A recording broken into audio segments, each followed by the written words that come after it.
तो अब देखते हैं कि अनएम्प्लॉयमेंट का इंडिया में क्या इफेक्ट होता है, अनएम्प्लॉयमेंट इंडिया का इफेक्ट क्या है। इसको दो पार्ट में डिवाइड करते हैं हम, एक है इकोनॉमिक इफेक्ट और दूसरा है सोशल इफेक्ट। अगर हम इकोनॉमिक इफेक्ट की बात करें एम्प्लॉयमेंट की, तो पहला पॉइंट क्या है, fall in production of income. Carriage human resource are not utilise in the to the full,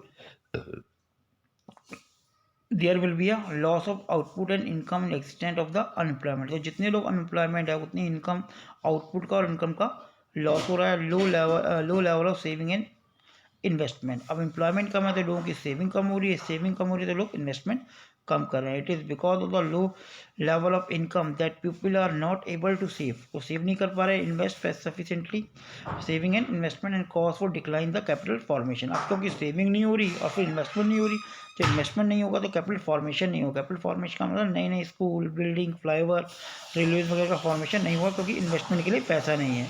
next, poverty. The person without employed is not contribute to the national income of the country, hence not earning himself too। क्योंकि employment है तो लोगों के पास पैसा, earning नहीं हो रही, तो देश की नेशनल इनकम डिक्लाइन कर रही है। This way the employment led to poverty, से गरीबी बढ़ती जा रही है। तो ये बात थी इकोनॉमिक इफेक्ट का, एम्प्लॉयमेंट का इकोनॉमी के अंदर क्या इफेक्ट पड़ रहा है। अब बात करते हैं सोशल इफेक्ट की। अब सोशल क्या होगा, लो level of standard of living, लोगों की स्टैंडर्ड लिविंग लो होगी। भाई लोगों का एम्प्लॉयमेंट नहीं होगी तो पैसा नहीं होगा, पैसा नहीं होगा तो लिविंग स्टैंडर्ड अपने आप ही लो होगा। Unemployment mean the stand of low quality of life as a person is not earning and not able to maintain the dignity standard of living in equality to the distribution of income. Unemployment corresponding to the inequality of as some are working and earning and some are not। कुछ काम कर रहे हैं, कुछ काम नहीं कर रहे। तो जो काम कर रहे हैं वो तो इनकम जनरेट कर रहे हैं, जो काम नहीं कर रहे उनकी जनरेट नहीं हो रही, तो इसके बीच में उन पर इनकम की inequality, they will be wide gap between the having and have not. जिसके पास पैसा, इसके पैसन के बीच में अनइक्वलिटी बढ़ती जा रही है। Social unrestment. Unemployment adversely effect the people peace of the society. अभी लोगों का एम्प्लॉयमेंट होगा, सोसाइटी का जो पीस है वो खत्म होता जा रहा है, शांति खत्म होती जा रही है। Being the state of suffering unemployed person और रिस्टोर थेफ्ट डॉक्टरी एंड टिकोटी एंड डिसिपेशन, मतलब वो चोरी कर रहे हैं, डकैती कर रहे हैं ताकि आपको सर्वाइव कर सके। तो सोसाइटी में अनरेस्टनेस का माहौल फैलता जा रहा है ड्यू टू अनएम्प्लॉयमेंट। तो हमने पढ़ा कि अनएम्प्लॉयमेंट का इकोनॉमिक इफेक्ट क्या हो रहा है और सोशल इफेक्ट क्या हो रहा है। अब बात करते हैं suggestion of solving the problem of unemployment.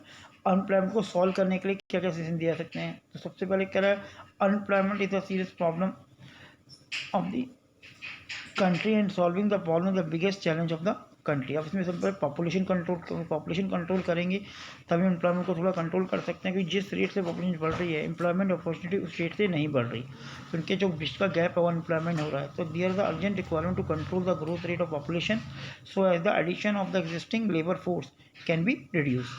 Second, effective strategy for family planning program should be initiative to control population. Second है एजुकेशन सेक्टर रिफॉर्म। हमें एजुकेशन सेक्टर को रिफॉर्म करना पड़ेगा। हमारे एजुकेशन सिस्टम जो एजुकेशन दी जा रही है वो स्कूल या कॉलेज से निकलने का उस तरह की जॉब ओरिएंटेड नहीं है, तो इस तरह का एजुकेशन सिस्टम करना चाहिए ताकि उनको जॉब मिल सके। Creative the existing education system is more degree oriented, effort should not made for make the job oriented. तो ये सारी डिग्री ओरिएंटेड एजुकेशन सिस्टम है, जबकि जॉब ओरिएंटेड होनी चाहिए। जिस तरह की जॉब की रिक्वायरमेंट है उस तरह की एजुकेशन हमें देना चाहिए। The system should be including the vocational and technical education at all level of education. हमें वोकेशनल और टेक्निकल एजुकेशन देनी चाहिए हर लेवल पे, छोटे लेवल से स्टार्ट करनी चाहिए। There should be more institute provide for informal और special programmes of training and enhance the skill of education unemployment. Educated employment को कई तरह की स्किल वगैरह सिखाने के प्रोग्राम में स्टार्ट करने। अच्छा, अगला पॉइंट आता है financial help to self employed worker. भाई सेल्फ एम्प्लॉयड वर्कर को फाइनेंशियल हेल्प करनी चाहिए। जैसे there should be a increasement of the self employed worker in rural area and urban area to set up their work area. कि भाई rural area में और urban area में जो भी लोग अपना काम करना चाहते हैं उनको फाइनेंशियल अलग तरह की हेल्प करनी चाहिए। जैसे बात करें रूरल एरिया की, government should be provided short term, middle term and long term loan to farmer to sheet improvement earning. किसानों को long term, short term loan देने चाहिए। शहरों की बात करें, gift financial assistment to gift, ये गिफ्ट दिखा बेटा गलत दिखा हुआ है, to set up their own enterprise. उन्हें फाइनेंशियल हेल्प करनी चाहिए अपना सेटअप करने के लिए। नेक्स्ट, इंफ्रास्ट्रक्चरल एम्प्लॉयमेंट की अगर हम बात करें, इंफ्रास्ट्रक्चरल एम्प्लॉयमेंट डेवलपमेंट तो इसमें क्या है, infrastructure development, health, education, hospital, dam, इनका डेवलपमेंट करना चाहिए। जितनी ज़्यादा डेवलपमेंट होगी उतनी जॉब अपॉर्चुनिटी क्रिएट होगी।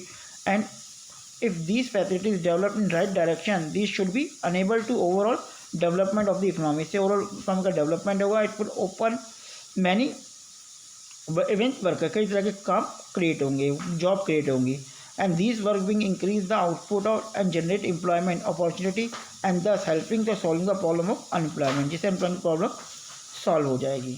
अब बात करते हैं some specific measure जो गवर्नमेंट को करने चाहिए इसके रिगार्डिंग. ये जो पॉइंट हैं, जो भी स्कीम वगैरह गवर्नमेंट स्टार्ट करती है, ऑलरेडी हमने पॉवर्टी वाले चैप्टर में पढ़ ली है. तो स्पेशल मेजर अंडरटेक के बाद गवर्नमेंट क्या है, rural development generation program create करना चाहिए. प्राइम मिनिस्टर रोजगार योजना, स्वराज जयंती ग्राम योजना, इस तरह कई जो योजना है वो गवर्नमेंट को स्टार्ट करनी चाहिए, क्योंकि जितनी योजनाएं स्टार्ट होंगी उन लोगों को जॉब मिलेगी और अनएम्प्लॉयमेंट की प्रॉब्लम काफ़ी हद तक सॉल्व किया जाएगा. तो ये सारे पॉइंट ऑलरेडी हम पॉवर्टी वाले चैप्टर में पढ़ चुके हैं. पॉवर्टी रिमूव करने के लिए भी जॉब अपॉर्चुनिटी क्रिएट करनी पड़ती है, और उसके लिए भी तो गवर्नमेंट ये मेजर इसके रिगार्डिंग कर सकती है, काम शुरू कर सकती है. गांव के लिए अलग स्कीम स्टार्ट करना, शहरों के लिए अलग स्कीम स्टार्ट करना, और ये स्कीम जिसके थ्रू लोगों को एम्प्लॉयमेंट मिलेगी.